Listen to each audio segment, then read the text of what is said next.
బావిలో నీళ్లున్నా నీ కంట్లో కన్నీళ్లున్నాయి. నన్ను ఆ దేవుడే కాపాడాలి. రైతులు వాడాల్సింది ఇలాంటి నాసిరకం పైపులు కాదు. మరి ఏ పైపులు వాడమంటారు బాబు? తరతరాలు మన్నే నాణ్యత నంద్యాల నంది పైపులు.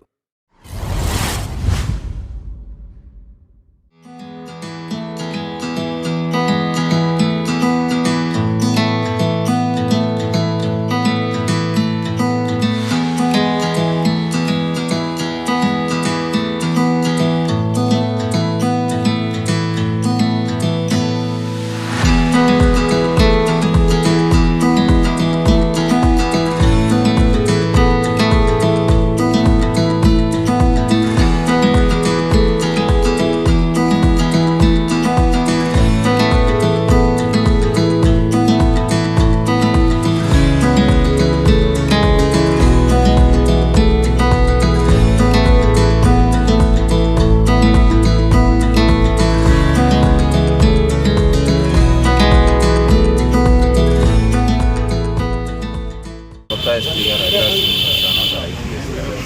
వచ్చిన తర్వాత సార్ కొంత రౌడీ సీట్లకు సంబంధించి బ్యాడ్ క్యారెక్టర్లకు బ్యాడ్ ఎలిమెంట్లకు సంబంధించి స్టబర్న్గా సీరియస్గా వాళ్ళందరినీ కూడా పిలిపించి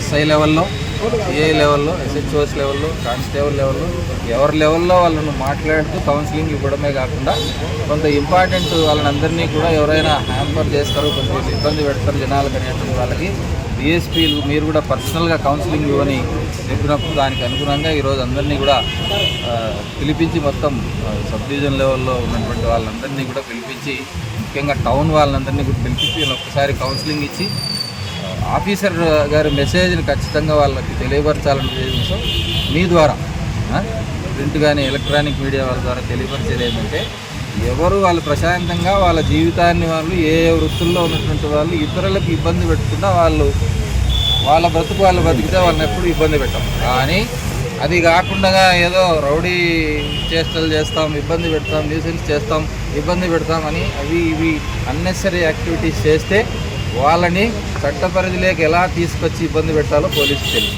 ఖచ్చితంగా గతంలో చేశాము, ఇప్పుడు కూడా చేయడానికి వెనుకాడము. వాళ్ళందరూ జాగ్రత్తగా ఉండాలి. ఇప్పుడు దరిదాపు మనం ఇప్పుడు 100 మంది 150 మందికి వచ్చారు. మిగతా వాళ్ళు కొంతమంది ఆబ్సెంట్ అయ్యే వృత్తులకి అక్కడ ఇక్కడ పల్లెలకు కూడా వేరే టౌన్లకు పోయి బతికేటువంటి వాళ్ళు కొంతమంది ఉన్నారు. అందరినీ కూడా ఎప్పటికప్పుడు పర్యవేక్షిస్తారు.